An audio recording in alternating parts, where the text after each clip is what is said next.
Hello students, NCERT का mechanical properties of solid का question number 8.5 हम डिस्कस कर रहे हैं। क्या कहता है क्वेश्चन में, two wires of diameter 0.25 centimeter, one made of steel and the other made of brass are located as shown in figure.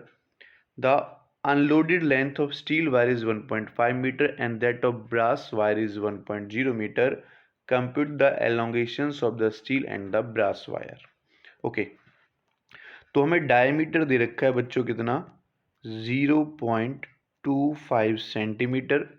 अगर रेडियस निकाली जाए तो वो d/2 हो जाएगा, यानी 0.25/2 सेंटीमीटर को मीटर में अगर मैं कन्वर्ट करूँगा तो -2 मीटर ये रेडियस आ जाएगी.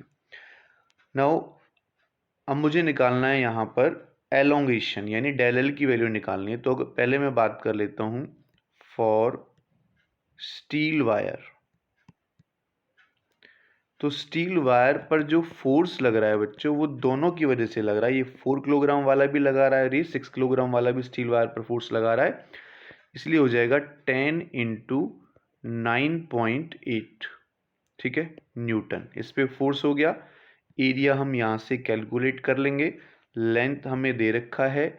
यंग मॉडुलस का जो स्टील का होता है वो होता है 2 × 10⁻⁻11 न्यूटन मीटर स्क्वायर, न्यूटन पर मीटर स्क्वायर. ओके, फॉर्मूला है हमारे पास कि y = F/A × L/del L. तो मुझे यहाँ से कैलकुलेट करना है. del L हो जाएगा F/A × L/y. तो वैल्यूज पुट कर लेते हैं.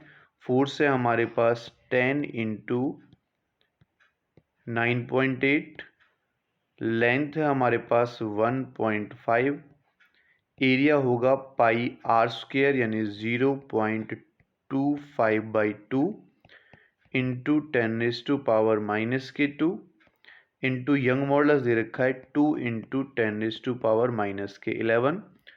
तो यहाँ से हम इसको सॉल्व कर लेंगे और सॉल्व करके जो हमारे पास इसकी वैल्यूज़ आएंगी उसको हम यहाँ से निकाल लेंगे. तो वैल्यूज़ इसकी जो आएंगी यहाँ से सॉल्व करने के बाद del L जो निकल कर आएगा 1.49 10⁻⁻4 मीटर इसका आंसर आएगा.